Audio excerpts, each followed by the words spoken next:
It's not just talk, it's business travel talk. For the latest and greatest on all things business travel, go to businesstraveltalk.com. I'm so excited you're here. My name's Benjamin, and I have the one and only Sara Shields joining us, who I've known as she wore a couple hats. And actually, that's kind of the premise of the conversation today, is going from one hat to another. I'm very excited to let her introduce herself. And per usual, my number one question is, Sara, what is something that you are very proud of in your career? Oh gosh, what is something I am really proud of? So this may be sort of a cheesy answer, but it is a very honest answer. I am incredibly proud of my network. I think that it takes a lot to put yourself out there and start chatting with people, and I'm just a gatherer. So I just keep gathering people and keeping in touch with them, as you know, because that's how we have stayed in contact. But yeah, I think that would have to be my number one thing that I'm proud of. Even before I pressed record on this, you and I were catching up briefly, and we had just finished off with you saying, by the way, are you going to be at this event? Because there's somebody that I want you to meet. They do things all over, and I think they benefit from knowing you. And Sara, that's just such a wonderful quality. I think everyone you know loves that quality about you, because a referral is a very powerful thing. A lot of people fall into business travel. I'm one of those people who happen to have fallen into business travel myself. Did you intentionally get into your industry? Did you get into travel and events by design, or did you also happen to fall into it? I 1000% stumbled into this industry. I was in college, and as many of us do, I was working at a bar as a manager, and they had some underutilized space in the form of a basement that would only be open on the weekends for overflow.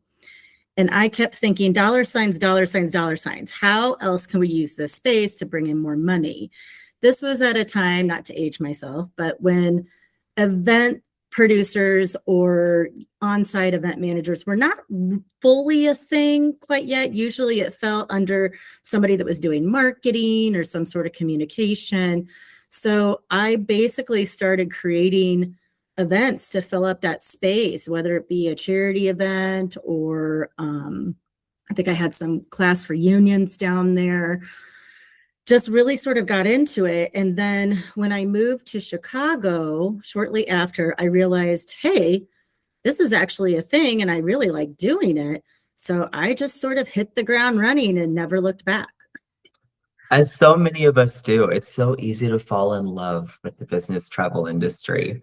It's kind of one of those things, once you fall into it, you don't really get out, at least not anyone that I know. You know, again, as I said earlier, I've known you wearing a couple hats. One of them was, I think actually, when we first met, you were working in the DMC world.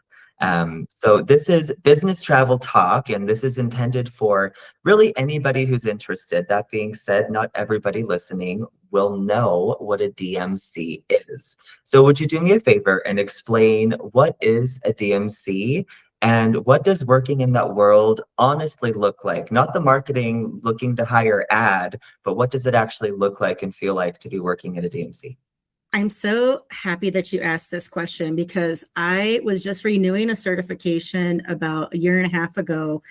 And in the documents that they were giving us, it had this definition of DMC. And I told the instructor, I was like, that's not exactly what happens anymore. So, but a DMC is a destination management company. Essentially, they have to be experts on the city out of which they operate. So for any groups that are coming in from out of that city or even out of the country for a conference or some sort of meeting, they will contact a DMC to essentially plan their transportation from the airport to hotel, or they will do galas for the end of the week that they're there, a welcome party, say for the beginning of the week, dinners in between, activities, anything of that nature, you name it. So you really have to have your finger sort of on the pulse of what's going on in your destination city. But you do also have to know a lot about transfers and how that system works within the airport at your city, as well as the hotel areas where you can drop off, where you can pick up, all of those sorts of details. So it can feel quite intense. I would say that a day-to-day is varies, completely varies. There would be days that I would be on site with a client from 6 a.m. to 8 p.m. looking at venues. But then there would be, yeah, just a short, 12 hours. But then there would be other days where I would spend the whole day glued to my computer switching up manifests for people who changed their flights or people who needed an earlier car or whatever the case may be. So it really just depended on what was going on at the time. You've mentioned pickups, drop-offs, cars. Is transportation a heavy part of what the DMC world looks like? Yes, absolutely. And I think that's where some people get confused because a lot of people think that that's all they do. And it's Oh, definitely not. It's definitely so much more. we had a little bit of a conversation before this about DMC and TMC, and I'm throwing you a little bit of a curveball, and I'm curious if you can help the listeners differentiate, how would you define the difference between a DMC and a TMC? I would say a TMC has multiple destinations. So it's more like a region, but is that kind of what you were thinking when we were talking about it? Yeah. So for instance, one of the companies that I worked for, they did expand and we had some of the neighboring cities that were smaller. So we could have been considered more of a TMC, but same rules apply. So transportation, dinners, sourcing pretty much anything you need. So then you were working in the DMC world, and I'm very interested to learn a little bit more. We have to have an interview number two about the hidden world of working within the DMCs. But I'm curious, today you have, another hat that you're wearing. You've kind of moved to a new chapter in your life. And I'm curious, when did you start thinking about leaving the DMC world and embarking on your own journey? So I think, like a lot of people, I've always kind of wanted to have my own company. Really, about 2 years ago, I'd say I made the one tiny, tiny, tiny little step and bought my website domain. And that's kind of where I started and thought, well, if I can at least get this up and running and figure out how to create a website, then maybe I can make this work. Absolutely. Truth be told, it took me almost a year to create a website because I was very intimidated. Okay. That's honest. I mean, everyone kind of has their own timeline, and I always say there's no such thing as coincidence. And so during that year, as you built that website, I'm sure you've learned a lot along the way that you were able to implement. Absolutely. And just back to the networking piece I have made so many connections and friends that also own their own companies. So I definitely utilized them as resources to ask questions, what provider did they use? How have they been like creating their websites, that sort of thing, and just took notes and kind of ran with it from there. So I am excited to share a little bit more about what you're doing today. So you are the principal director of events at SaraBelle Events. Did I get your title proper? Hold on. Principal and Yeah, director of events. yeah, Okay. you're I in. wanted to make sure I got it correct. So over there at SaraBelle Events and Travel, what is it that you do and what makes SaraBelle a little bit different than what others might know of already on the market? Tiny little background about us. Myself and my business partner, Cassie Everett, she and I had worked together at multiple locations over the course of our careers. And she has always been a travel person, and I used to assist her sometimes. I have always been an event person, and she has assisted me sometimes. So we thought, well, what better way to combine our forces than to create this lovely little event and travel agency? So we have kind of honed in on what we like to focus on, mostly being obviously group travel, incentive corporate travel. And then on the event sides, we're doing things a little bit different. So instead Okay. of going after the really big kind of ticket items, we're really targeting those companies that maybe don't have a dedicated events person, but need help for, say, an annual holiday party or some sort of, thank you back to their staff in the summertime. And then also kind of taking on the destination weddings and then the day of coordination for weddings. So we kind of are an all encompassing pair, I would say. But yeah, pretty much everything we do involves some sort of travel and some sort of event side to it. So then if somebody was going to be, working with you, would they, and it's going to be a destination wedding, are you telling me that they'd be able to essentially go get in communication with you? They'd be able to say, hi, I want to get married in, I don't know, Puerto Vallarta. And you'd be able to provide the transportation, the flights, the hotel accommodations, and you'd also be able to do the planning of the actual wedding itself, from ceremony, reception, the whole 9 yards would be you? Absolutely. So, especially with destinations, this kind of is where things come full circle. So, especially with destinations, we actually end up utilizing DMCs Okay. to help source the best locations because they are the experts in that area. And then we sort of put everything together for you. We do the flights, the transportation, and just like you said, all of the sourcing and things to put together. I'm thinking of your business and I'm like, wow, that's a lot to take on.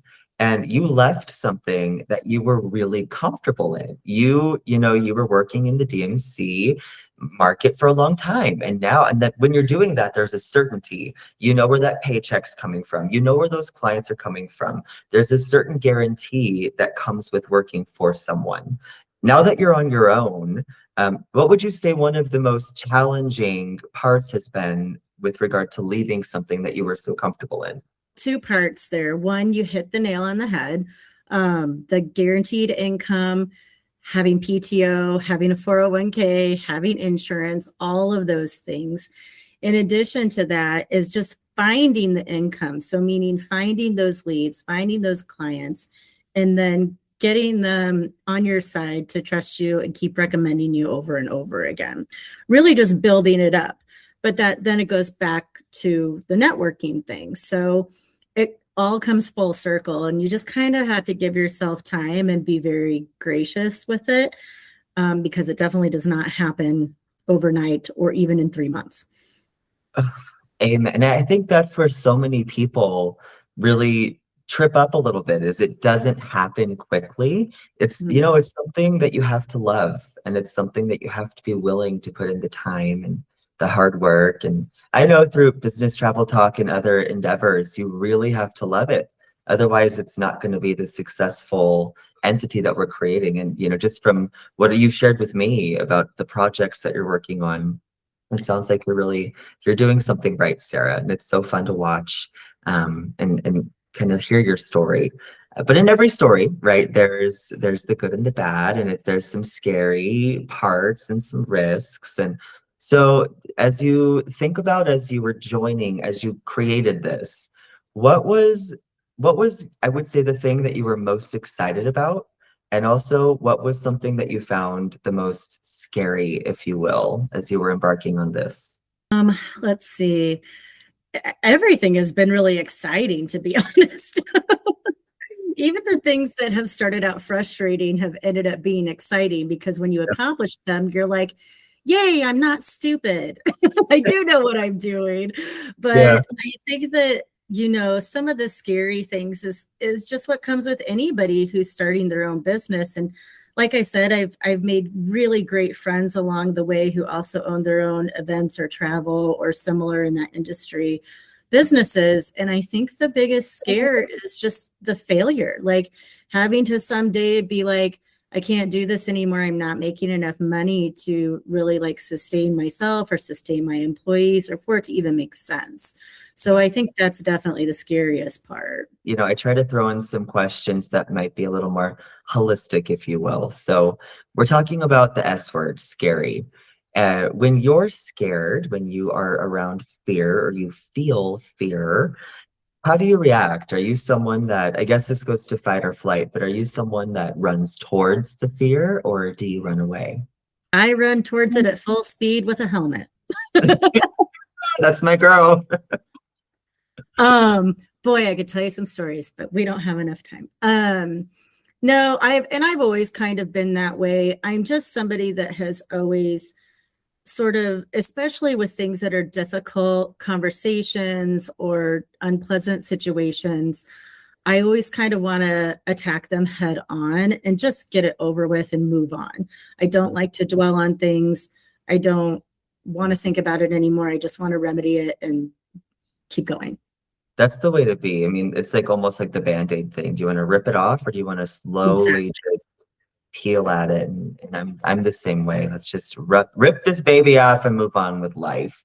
I'm sure that you've been able to take some lessons learned in previous hats you've worn into a SaraBelle Events and Travel, and I'm sure you've learned some things along the way in real time as well.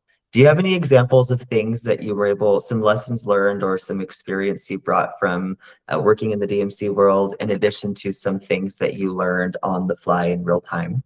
I think that the one thing that I am continuing to learn right now is, and we had talked about this previously, is as I'm starting, or as I have been starting this business, I still did have a full-time job. And so kind of making sure I'm doing correct time management where I'm not burning myself out and keeping on task with things. Because the one thing that I have sort of learned on the fly is I might sit down and think, okay, today I'm going to create, a sale list to put on our website. And then I'll start to do the research to do that. But then it's like squirrel, squirrel, squirrel, rabbit hole, rabbit hole, rabbit hole. And then all of a sudden I'm looking at 1999 Jeep Wranglers that are going off-roading in South Dakota.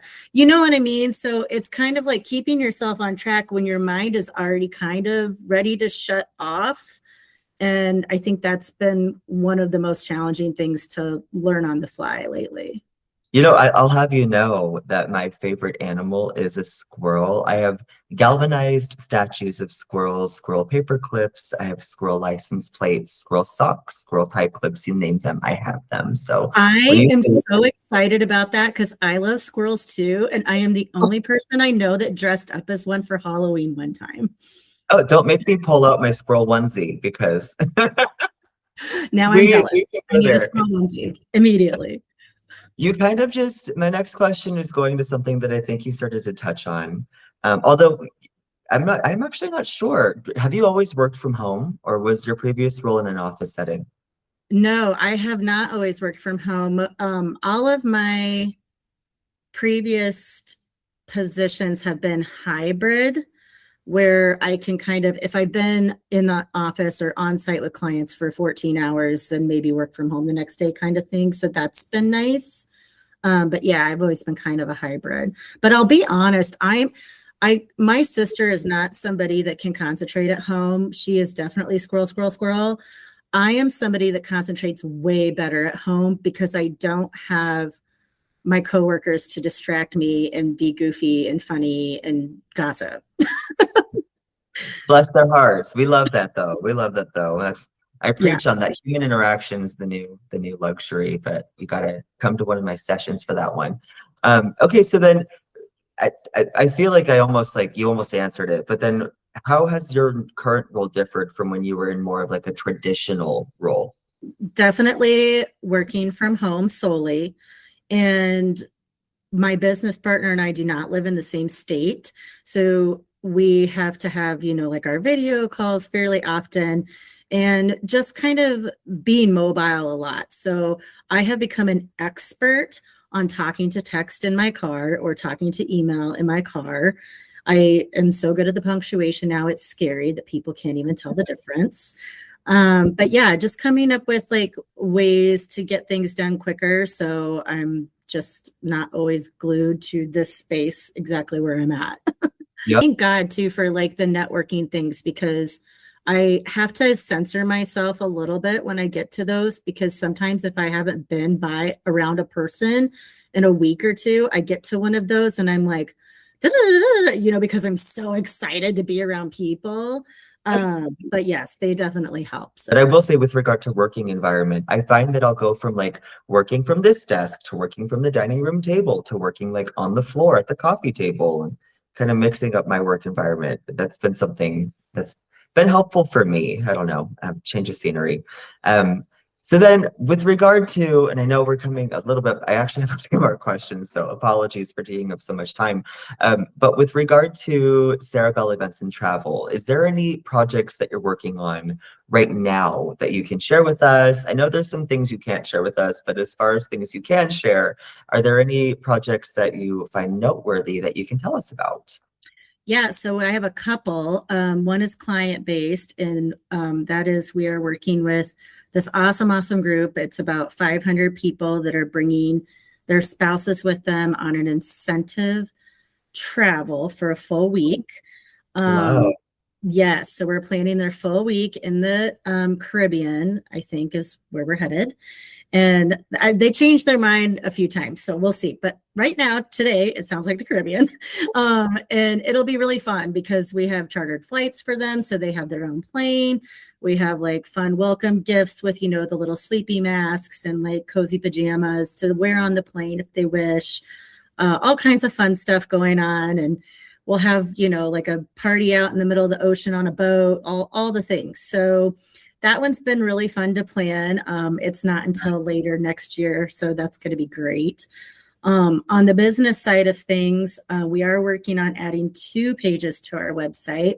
One of those pages is going to be kind of a running list of what kind of travel deals are happening. So we'll change those kind of as we think things are kind of getting important, or maybe things are popular, because as we all know, everything is very expensive to fly to right now with the gas. So I thought that that page would be helpful. And then we also are going to add a holiday events page for discounts for planning small holiday events for those companies, you know, that might not have somebody on their team that really wants to handle that or be bothered with that. And you know, the devil really is in the details. So having those little masks and all of those fine little, you know, moments, I say, as a passenger or traveler can experience each different touch point, you know, that really does make a difference. And I think that also goes into, you know, a testimony of what makes you guys so different than others is that attention to detail. I have 2 more questions, but before I do, and actually they're my 2, I would say my favorite questions because I'm very passionate about them. But how can our listeners and viewers get in touch with you? So multiple ways. We are on LinkedIn, we are on Facebook, we are on Instagram. Please do not judge me for any of those pages. They are all works in progress. Aren't we Um, all? but we also do have our website, which is www.sarabelleevents, SaraBelleEvents.com. And then, of course, my email is just shields@sarabelleevents.com. So Perfect. Get in touch with her if you're looking for any travel or event planning. You know, Sarah, okay, so 2 more. Number 1, I try to be thorough with regard to, you know, some research and making sure I'm touching all of the right passion points. But is there any question during this interview that you were like, oh gosh, I really wish Ben would have asked me this question that I did not ask you? not necessarily a question, but I did get to thinking about, you know, when you're starting out your own business and just having kind of like the fear factor of not having income, one of the things that's really been a lifesaver, again, has been my network. So all of these people that I've built up that have had their own companies or know somebody have been able to hook me up with side gigs to hold me over until I get to June, you know, when my big month is, or whatever it may be. And I can't stress enough to utilize those connections and put it out there, even though sometimes it might feel like kind of strange to do that and to say to your friends like, hey, I really need some extra money while Mhm. I'm building this. Do you know anybody that could use the help? And that's really what I did. So I think it was it was a lifesaver, to be honest. Such amazing and honest advice, you know. It's so easy to just pretend that you didn't need to ask for help and that you had everything figured out and it was really easy. Sometimes you have to ask for help. You have to admit that I cannot do this on my own. You're going to get there, and you clearly are. And the fact that you were transparent and humble enough to be like, this is where I'm going, and can you reach out your hand, and I'll make sure to get you back. That says a lot about you, and good for you. It's wonderful to have the power of a network. Sara, my last question is about leadership. I am a huge advocate of mentorship and having good directors and people who really want to lead you. And I'm curious, as someone who's clearly leading the way, who taught you leadership skills? Who taught you to be the leader that I'm speaking to right now? I love this question because I feel like some people really like to think about like one person that did that, like a coach or a teacher or a boss. And I don't have one person. It's really almost everybody that I meet, to be honest. I take a little bit of here and there. And, I had a great boss when I was in my early 20s, just like 5 years ago. And he said, my office is in my shoes. And then he also would always say, train up or train out. And I loved both of those sentiments because in our world, you are always moving. So you are always just moving around in your own shoes. That is your office. That's so accurate. And I think too, the train up and train out idea is like, you can clearly tell if people want to, like you were saying, people have their heart in this. So train them up, show them how to do what you want to do or what you're doing so that you can take some things off of your plate. And if it's clear that they don't want to be there, then help them find something else to do.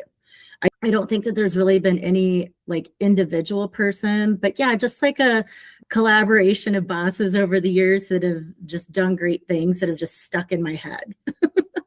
Train up or train out, and my office is in my shoes. Mhm. I love both of those. And I think that's part of something that I will incorporate into my leadership and hopefully something I don't forget. And by the way, your 20s could have been a couple years ago. You look amazing. So henceforth, and no chuckle from my end. Sara, thank you so much for being here and spending time with us here at Business Travel Talk. I value my network, and I'm so thankful that you're part of mine. Now I need a matching squirrel onesie. Yeah. All right, keep an eye on your mailbox.